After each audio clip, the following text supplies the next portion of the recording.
Ladies and gents, Six Figs here from YouTube, and in today's video, we're going to be talking about everything Dfinity and Internet Computer, from news to charts. Let's get into this. Welcome back to the channel, everyone. If you guys could please smash that like button, subscribe, leave a comment, let me know how you're doing today.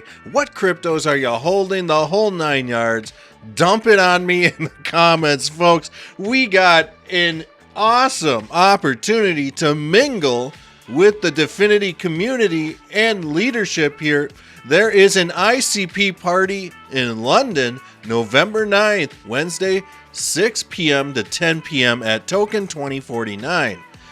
I'm thinking about making the flight to London from the United States just for this party. But I got to check and see if my passport is still valid, all that stuff. But this is very cool. You get a chance to meet some partners, the VCs involved with Dfinity, some projects like Origin, which I am super bullish on. Speaking of Origin, I will go ahead and drop a video I did on Origin at the end screens. They got some incredible stuff going on and how they're busting up the counterfeit watch industry. That's another discussion for later. But Poked Studios, folks, Infinity Swap. So yeah, there's some great dApps that are going to be present at the Canary Wharf. So if you're in that area, highly recommend checking it out. There is a hackathon at Lumos Labs. It's kind of interesting. $10,000 prize. Join the hackathon today and start building on the Internet Computer. I will link to this in the description and the comments, so if you're a developer, check it out. We got some news from Ludo. As you guys know, he is the brains behind Bitcoin Flower, ETH Flower, ICP Flower, and now he's kind of teasing us with these cherries, and they're kind of cool. I like them, but there was some sad news that went down this week within Bitcoin Flower. And it's not sad news, it's bittersweet. When we see these sagas kind of conclude, like, for example, the Jerry Seinfeld show. Great show. All these favorite shows that we have, when they kind of leave the scene earlier than we want them to, they go out on top. And that's kind of what's happening with the Bitcoin Flower saga. This is from Ludo. Soon we will have ICP Flower, and finally, we end the trilogy, Fantastic we can achieve that moment this year with you, our community. It's an important milestone because it's the beginning of a real kickoff. Trilogy power. So, I mean, what's next? And actually, the community power-driven project, our goal. I would say 2022 is level 1, but what is level 2? About the punks. For me, the punks are cool, visual part of the Flower power. They don't have real utility as governance. Punks are not tech dudes, but instead punks are hype. You will soon see how they will grow, linking fashion, gears, swag, exhibition with your loved pineapple punks. We do not have time, no rush, or we have the time, no rush on tokens or whatever stuff we don't feel. We are here for the long run. So, man, big shout out to Ludo and the whole Bitcoin Flower team, because you guys absolutely just crushed it on this NFT project, to say the least. And we got a tweet, folks, out of the one and only Dominic Williams. He is saying, more than a year since I described ChainKey TX on CoinDesk. Technical delivery took longer than expected, but I'm immensely proud of the Dfinity team. We're almost there, and just speaking on behalf of the community, we are all very proud of Dominic and all the team and the brains behind this whole chain key cryptography, the ability to control other assets on their native chains like Poom. That is just insane. Web3 smart contracts that create TX on other chains, a game changer for crypto. There you have it. And let's just check this out because this is a very interesting video. So let's just watch this. Dfinity's Internet Computer Protocol is integrating with Bitcoin to enable smart contracts on BTC. Following a community vote to upgrade the network, this will allow developers to let their creativity run wild in developing all manner of Web 3.0 services that we already see on Ethereum, from DeFi to NFTs. Joining us now to discuss is Dominic Williams, founder and chief scientist at Dfinity. Great to see Dominic. So tell me how this works. How are you going to get smart contracts onto Bitcoin? Well, firstly, thanks for having me. So the Dfinity Foundation is the primary technical contributor to the Internet Computer blockchain. And this blockchain is powered by a new kind of cryptography called chain key cryptography. And this enables the Internet Computer blockchain to create Bitcoin transactions on behalf of smart contracts. And using this technological feature, we can essentially integrate the networks and provide Bitcoins with smart contract functionality and the Internet Computer with Bitcoin liquidity. How do you convince developers to use ICP rather than just build layer 2 solutions or better layer 1s to other blockchain protocols? Well, the Internet Computer is probably one of the biggest projects in blockchain.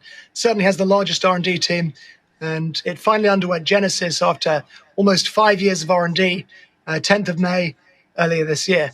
And in the last 4 months, since it's been live, there's just been absolutely ferocious growth in the number of developers building on it. I think currently there are more than 500 developers building dApps and services.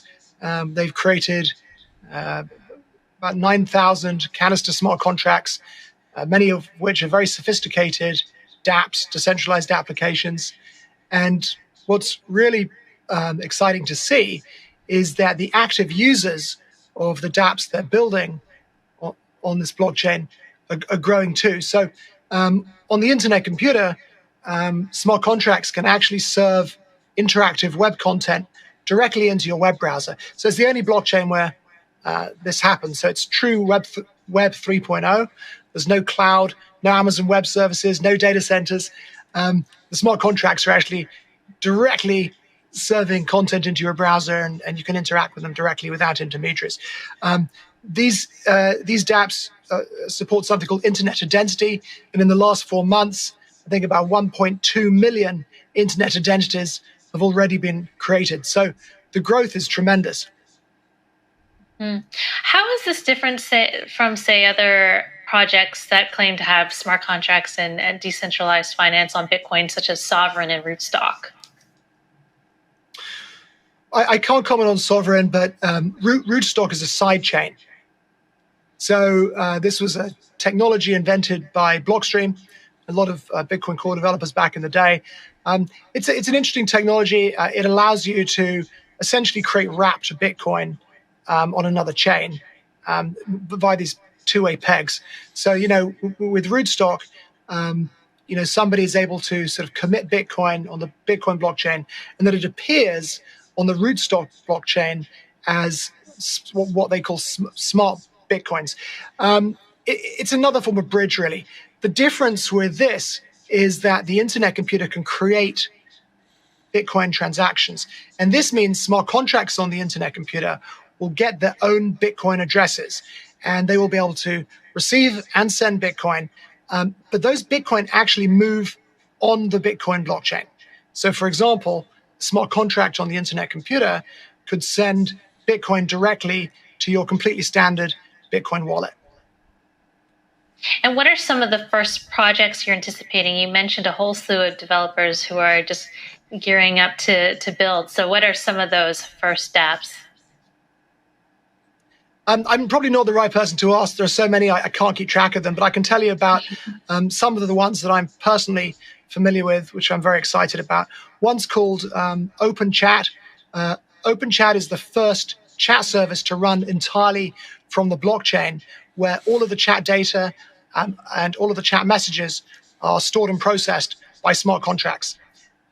Now, the reason I think chat running off the blockchain is so interesting is that I think we're going to see social media services blending with DeFi. So in the future, of course, you'll be able to send crypto with chat messages. And with the Bitcoin integration, it might be that you can securely send Bitcoin with your chat messages. So there you guys have it. This was a great video. And one thing that I just wanted to kind of point out here was in this video, Dom mentioned ferocious growth on the internet computer. And keep in mind, this was over a year ago. And here we are now in October of 2022. Internet computer is still seeing this same ferocious growth. I like the fact that he threw in there too. Internet computer is the result of 5 years plus of R&D. And this was not a project that was just slapped together and then they're trying to make it work. This was carefully thought out. They've got one of the biggest, if not the largest, R&D team out of all the other crypto foundations. So here we are, folks. Now we are checking out the internet computer price. What I've got here is a shift pitchfork, and this is creating a very nice channel, of course, to the downside. We can see that price action is obeying this channel very nicely and has been now for months on end. In the last video I did, I was kind of talking about the possibility that we had some sort of a harmonic pattern that was playing out. And I was kind of thinking like we'd reach maybe this $4.82-ish level somewhere in there. That's kind of what happened. If we go here and measure off this candle body here down to, we'll just go this candle wick here. We can see that the price, this was, bear with me one second, this was, I believe it was Tuesday's prediction that we were going to kind of head down this low. So my hopes at this point are that we get some sort of symmetrical triangle squeeze and a bounce.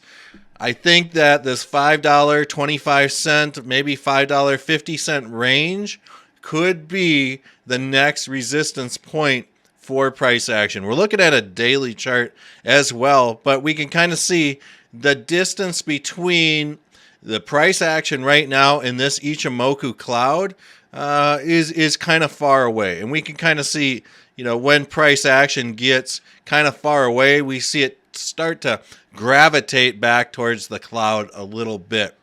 Now, the one thing that I'm liking about this current setup, I'm not liking the fact that we took a nosedive the last couple of days. But the fact that we have some very thin Ichimoku clouds, and price action really has an easy time moving through thin parts of the Ichimoku cloud. So hopefully we can get a little bit of a bounce and break through it and come up and retest this 200 moving average at some point. But for now, there's really no point in getting into any crazy in-depth technical analysis because I do think that we are just going to be seeing something like this happen, or maybe some sort of bull flag happen.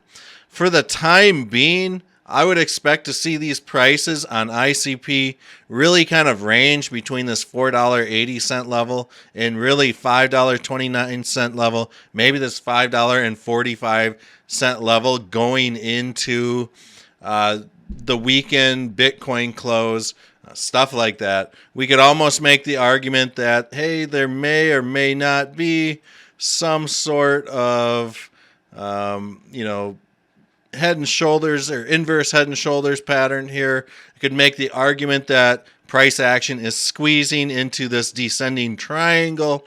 So if that does happen, watch out, folks. We might get a big significant break to either side. It just is what it is. So I want to thank you for tuning in. If you guys could please smash that like button. Leave me a comment. I want to know what your thoughts and feelings are about the markets. Do you think we're going up or down from here? Smash that like button, subscribe. We'll see you on the next video.